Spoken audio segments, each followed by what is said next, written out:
Hi Nelson, it's very nice to have you here with us. Thank you for joining us for this conversation with Care. We just want to speak to you about your work essentially, and we're very privileged to have you as our visiting artist this semester. So perhaps for the audience that doesn't know very much about 9 Years, maybe you could just tell us how 9 Years came about and what does 9 Years hopes to do as a theatre company. Okay, well, first of all, thank you for having me. And it's really an honor to be invited to be the visiting artist this year. Yes, 9 Years Theatre. So 9 Years Theatre exists for two aims actually, right? Firstly, we aim to recognize and celebrate the multicultural identity of Singaporean Chinese. That's one. And secondly, we aim to tell stories that remind us of our humanity. So that's the kind of a twofold mission, if you like, that 9 Years Theatre has at this moment. But if I may just share a little bit why 9 years, because that's the most asked question. Yes, I know. Why are we called 9 I know, years? but the audience may not know. Right, yes. So there are three reasons. Firstly, we're called 9 years because it actually took us 9 years to really consider and to ascertain what kind of a company we want to be, right? What is unique about us, and what else besides making good quality productions, what else can we contribute to the scene? So that's one. And secondly, of course, 9 is a big number in Chinese numerology. So it signifies year after year kind of accumulation of experience and knowledge. So that's what we believe, slow but steady accumulation. That's two. And then the last one is 9 is a little bit less than 10, as in less than 10, perfect 10, right? So if you look at our logo also, out of the 9 squares, there's one that has a little bit of a round corner, signifying a little bit of naughtiness, a little bit quirky, a little bit, there's always space for improvement. So that's the spirit that we like to embody. Okay, so you've been doing Mandarin theatre, or sometimes we call it Chinese language theatre, and that's the focus of 9 Years Theatre. Perhaps tell us why that was the language medium that you decided to focus on, and also because Chinese language theatre has evolved quite a bit over the years. Maybe you could tell us where does 9 Years sit in that evolution of Chinese language theatre here? Right. Yes, in fact, when we started the company, one of the questions we get is that why do a Mandarin theatre company? Because obviously we can do an English theatre company, and in that sense we actually have a bigger market, in Singapore. But then I kind of realized what is unique about the Singapore culture is our multiness, so-called multiculturalism. So, but to me, then I ponder upon what does it mean to be multi, what is meaningful about being multi. And it dawned on me that we are multi because we are actually propped up by a lot of different ethnic cultures and languages and practices, right? So it's kind of like I always describe it like a Southeast Asian house that is being propped up by a lot of these stilts. So each ethnic culture is represented by each of these stilts. And if any one of these cultures has been undermined, right, then the whole house will become unstable, or even not as colorful, or cannot be lived in anymore. So I see Singapore as such a kind of a structure. So for me, if I can actually have the kind of the expertise to handle the Mandarin theatre, yes, you do. or thank you, or the Chinese language theatre, then perhaps I should, so that other companies, they can take care of the other parts of the whole ecology, and then we do the Mandarin theatre. So together we can create a kind of a unique Singaporean theatre. So how do you think the Chinese theatre, Chinese language theatre scene has evolved? I mean, so it used to be quite vibrant, and we know the works of Kuo Pao Kun, which also incorporated a lot of dialects, and then it slowly died out, and then. But we're seeing a kind of a resurgence again. So, what are your views on how the Chinese language theatre has evolved? Of course, there are many factors, Yes. affecting the whole evolution or progress of the Chinese language theatre. But if I may just pick maybe one to talk about, is that maybe some people say maybe it's the educational system. I'm not sure, but also things change, and the level of proficiency in speaking the language, in actually reading the language, or even using the language has kind of changed in a way. Not that people nowadays or the younger audience are less proficient. It's just that the environment is largely different now. Yes, that's true. And the outcome is that I feel that the younger generation lacks confidence in using the language, but actually they can. Yeah. Actually they can. I mean, it's what their parents speak, maybe, right? Or their grandparents in a way, right? Even though you need not be proficient, but you actually know the language. We studied it in a way, right? We did. As one of our mother tongue's language. So the lack of confidence has caused many people to sort of not wanting to step into theatre and into Mandarin theatre, being afraid that I might not understand, And I say, our productions all have subtitles or subtitles, right? So if you don't understand, you can read the subtitles, but people still feel like, what if, I totally lost, reading subtitles and all that. But on the contrary, and this is what audience feedback to us. When they come to theatre, they thought they have subtitles, that's good, but when they watch and in the process they realize they don't need. They can actually understand. Right. You can actually understand. And they got reminded of by the fact that the language actually lives in their body. It is kind of dormant, it is kind of a That's seed. an interesting view. It just takes some kind of a production or a kind of artistic endeavor to awaken what is already within us. And it's sometimes more beautiful to awake something in us than to say, than to force something upon you. That's true. I only got a B, but I can understand your productions. I got B for Chinese. Oh, that's very good. Really? That's very good. My mother was not pleased. So you've been in the Singapore theatre scene for quite some time as well. I mean, we're talking broadly about Singapore theatre. And we know, of course, now there's a lot more support and a lot more spaces as well for performance. How do you think it has evolved, and where do you think 9 years fits in that trajectory of developments? Just to answer the first part, I always think that we are very fortunate, right? As compared to, you must have known this as well, as compared to a lot of our neighbors, neighboring countries, or even internationally, even a lot in of the West. places and countries, even in the US, right? Exactly. They don't get a lot of support, right? They have some support, and but not so sort of general in a way, right? Also well structured, and not so generous as well. That too, yeah. So I must say for that part, and the support has been growing, whether it's from the government or from private sector. So on that aspect, I must say we are fortunate, and we must recognize that.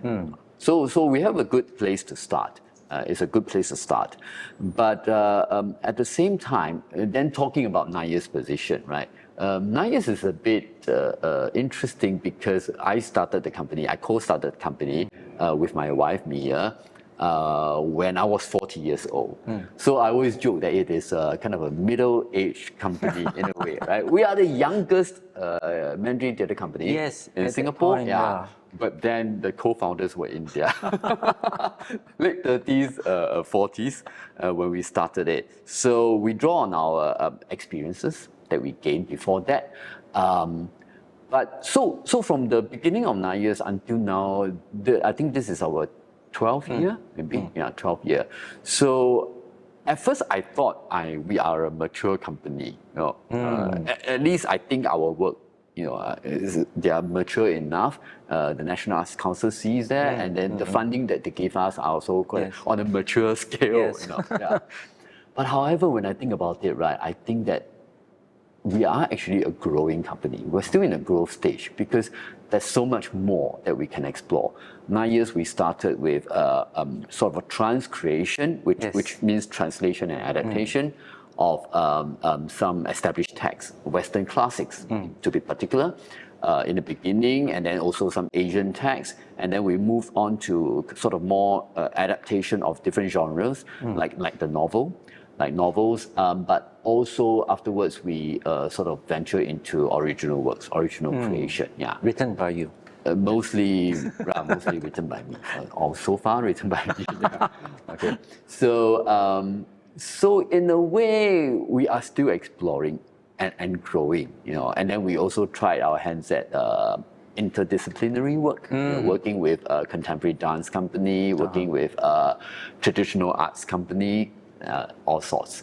Yeah. So in a way, I see that we are old and young at the same time. Right. That's a nice way to put it. Old and young, old yet young. I don't know at that point. So I see us as a growth company, and we still have a lot of runway. Yeah. So I think our positioning is, I hope, is that we are in a place where people should feel excited about.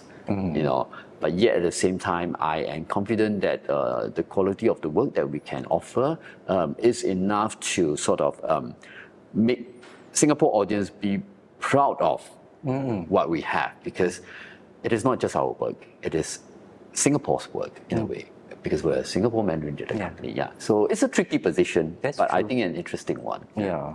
So as part of the company's growth, you've been working more with international companies, like the very big names, like Wu Xing Guo's Contemporary Legend Theatre, the Youth Wing, and then you worked with City, right, the Saratoga Institute. Yeah. These are very established companies, internationally known. So how was the experience like, and what prompted you to be more international in that sense? Yeah. The experience is humbling. It's definitely humbling, yeah, because it offers us a chance to actually look at how people work and understand there's so many different ways to work, so much differences in the way we can work or we should work in a way. So every day working in this kind of collaboration, every day is a kind of a learning process, and it sort of let us also think that, hey, should we rethink the way we work? Sometimes we get too comfortable in the way we work in a place and an environment like that, especially when the resources are good comparatively. So we get a bit complacent sometimes. Yeah. So it also sort of like shake us up a little bit, when we do, make us a little bit more alert when we do international collaboration, right? So learning process is something that we look out for and something we appreciate very much. Yeah, but also why do we kind of venture out? To be honest, Singapore is a small market. Yes, right? that's small true. market. Yeah. So even if we don't immediately go international, we should also be looking regional for a start. And regional, I mean, there's so many ties, right? Singapore and Malaysia. I think Malaysia theatre is underexplored by Singapore. Yeah, I think so. Yeah. We have a lot of crossover from Malaysia to Singapore, but not the other way around, not too much.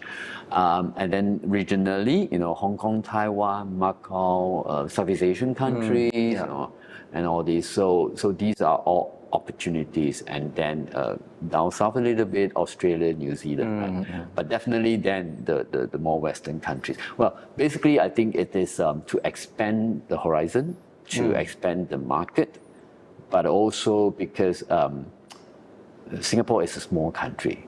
We need to be out there to meet people, exactly, to showcase, to learn actually as well. So that moving on, that's our contribution to the nation in a way, right? Through the arts, people then can see the other aspects of the Singapore society. Are there any immediate plans to work with another international company? Keep us excited. Yeah.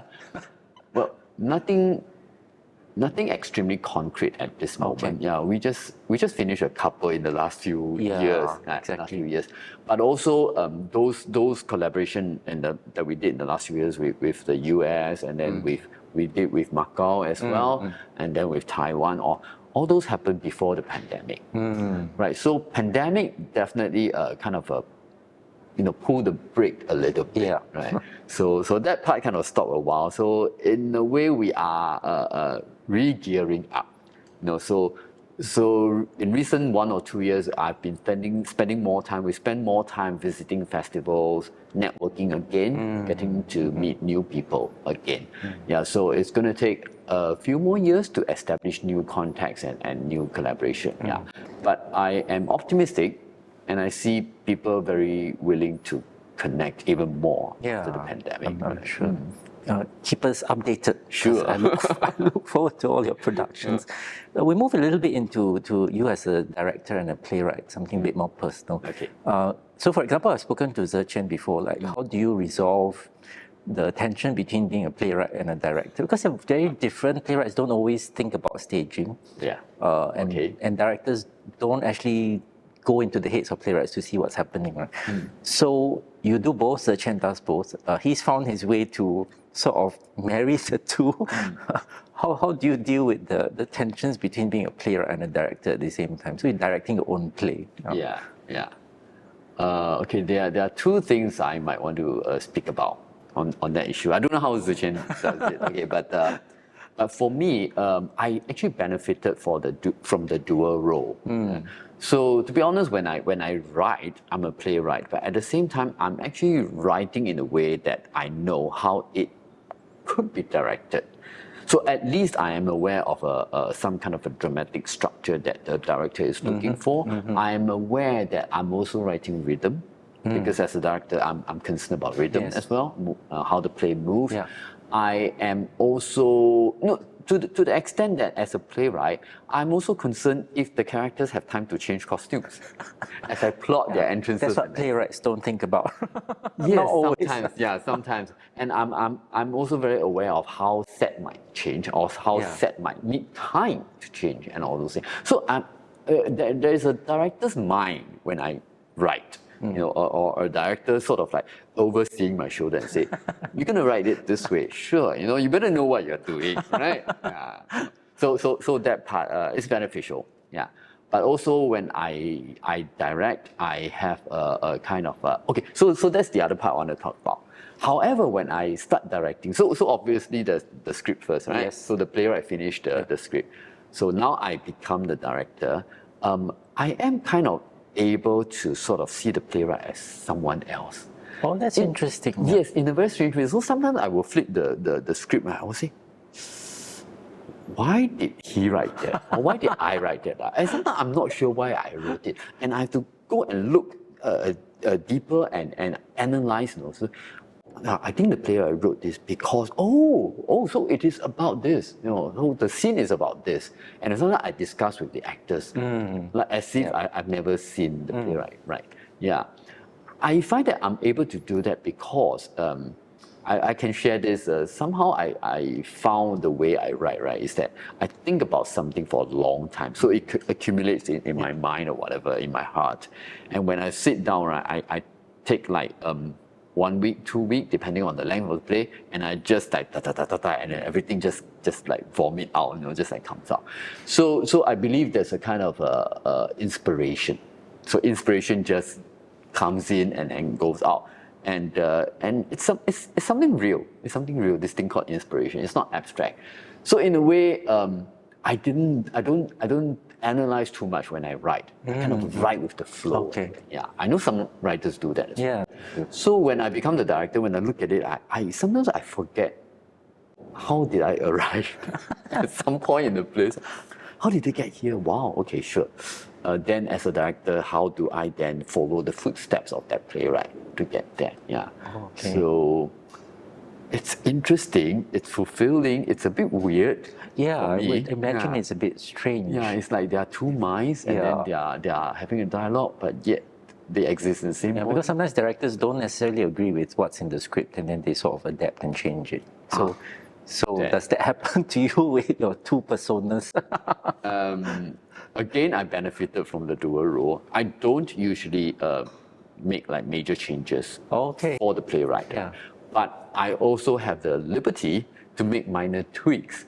If some of the lines just doesn't make sense, or I realize that, it is an oversight, with the playwright, in certain details, then I have the liberty to not consult anyone and just make the change. It's a good thing. Yeah, because if you were to do Beckett, then that's not going to happen because you have to write to the Beckett Institute for permission. Yes, it's another kind of challenge. So again, as a director, what are the unique languages of the stage that you tend to prefer? Like some directors, they rely a lot on the lighting to communicate, some rely on the actors, some movement and things like that. What's your trademark? So just now I talked about we spent 9 years thinking what kind of a company we are, right? Yeah. So eventually we decided also that we are invested in actor training. So sometimes I say we are an actor-centered company in a way. So my first emphasis is of course the actors. What do they need? What do they do? And we spend time studying that. So my language would be actually the actor's body in time and space. So one of our training, actually both our trainings, fundamental trainings that we use, which is the Suzuki Method Director Training and Viewpoints, they both speak to that aspect of the art, right? That's why I like these two trainings. But yeah, I mean, you have experienced one of my workshops as well. Yeah. So I really study, how do we feel when we see a body in space and time, and what kind of different sentiments that you get if we shift it a little bit, and being in this shape and that shape gives us a very different feel, different outcome, and all those things. So that is my language. So what I'm saying is that the playwright writes the lines, the words, the text, right, the thought in a way. I need to manifest it. So my job is to organize these ideas onto the stage in a physical way. So for me, the body in space and time is the most important vocab or language that I need to be concerned about. Oh, that's interesting. It's like, for example, Robert Wilson emphasizes on the mise-en-scène. The overall, right? Yeah. So every director is a bit different. Slightly, yes. So 9 years also, or rather, is your preference to adapt what you call transcreate Western classics. So many of your 9 years books have been transcreation of those. Is there any particular reason for that? And what drives you to all these particular texts that you have transcreated from the West? In the beginning, I didn't think too much whether I would transcreate a Western or Asian text in that sense. But I think maybe looking back, I think maybe two reasons. One is that I studied the Western theatre more than the Asian theatre, right? Of course, we do study Asian theatre, the Southeast Asian theatre. But the balance is not the same. No, but also because in the last century, the 20th century, a lot of texts and theories come from the Western theatre world, much more than the Asian world, right? So what I gain from the Asian practices and the Asian theatre are actually the physicality, the aesthetics, the culture, legend, ritual behind it, right?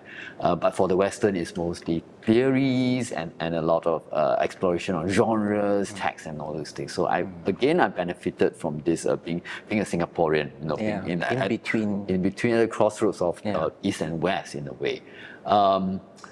So in the beginning, I transcreated a lot of the Western text, also because I think subconsciously, I find it a bit more interesting to transcreate something that is a little bit removed from my own body and culture and language. So it feels a little bit unfamiliar in a way. So I'm interested in that collision of, say, a Western text. So there's a Western sentiment, Western morality, and how does it sound in an Asian body? I can give a specific example. Like, for example, in the English text, when two characters meet, they may not be very close, but they say, I miss you. That's true. How do you translate that in Mandarin, right? Because it sounds very serious when I say, 我想你, when we're not so close, I don't say that thing to you. we just don't, right? We just don't. Right? So what is it? You say, what would I say? and things like that. So, and some things become, when said or reacted to, they seem very serious in the Western morality, which is mainly based on Christianity in a way. That's right, yeah. But the Southeast our Confucius ethics or whatever, our Asian values, if you believe in them, are quite different. So how do we react when the text is already written in a certain way? How do we translate, transcreate, or react? So that becomes a bit interesting for me. What's the most difficult work that you have transcreated? I think I mentioned that a little bit the other day. Well, there are many, but if you want me to name one, perhaps Edward Albee, Who's Afraid of Richard? Yeah, that was your early work. Yeah, to begin with, it is not an easy text. Yeah, okay, it's not. Secondly, there's a lot of vulgar language in the script. Yeah, and I've come to realize very quickly that translating vulgar languages is an art in a way, right? Different culture, we just do it differently. We say it differently. Yeah. It sounds different. Sounds differently. It feels different. Used differently. The seriousness of it, the weight of it is different. Some are more colorful than others. So really, the consideration of how do you transcreate words that you use to scold people? That is already an interesting I would have thought feat. Shakespeare would be difficult to transcreate, and you did King Lear. So I thought that would have been a real challenge because of Shakespeare's language. In a way, but also because Shakespeare is so popular, there are many people who have transcreated or translated Shakespeare in a way. So I think in that way, translating or transcreating Shakespeare has a different kind of a challenge. It's a different kind of challenge because there's so much being said and done. So how do you level up or be even more interesting than that? Okay, so we'll just end up with one question, one last question. So, what are 9 Years? What is yours and 9 Years Theatre's future aspirations in the near future, in the long term? Where do you see yourself? Where do you see the company going? Right. In the near future is also long term in a way, right? That's true. Yeah. Okay. So apart from the timeline thing, but I think the long term vision is to create a kind of an environment where people are confident and find it pleasurable to go to the theatre. That going to the theatre is something they would consider if they have the resources, right? It's a place where they will bring their kids, bring their parents, a place where they would consider spending an evening. Going to a theatre becomes something that is not difficult to do, right? That's one. But something closer to 9 Years Theatre would be attending Mandarin Theatre is not a scary thing to do. We have the language, it is in us, and it is a strength that we have, that we even speak the language. That even if we don't, with subtitles and all this, you can appreciate the beauty of our mother tongue languages. So something closer to us is that the recognition and the celebration of this multicultural Singaporean Chinese identity that I hope that is really widespread and become part of our lives. Because 9 Years is the only officially labeled Mandarin theatre company left. I mean, the rest, like Drama Box, they have either dropped the title or they become bilingual. Yeah. I guess, at first I was like thinking, what does that mean, right? But also I recognize the fact that we all have different missions and agendas, right? So probably changing the label a little bit fits their kind of mission a bit better. So, but our mission remains that. So holding on to the label is actually more accurate and a more accurate description of what we hope to do and what we are here for. And we will, or at least for me, will continue to support 9 Years. Thank you so much. Thank you for your time, Nelson. Thank you. It's a pleasure to have you here.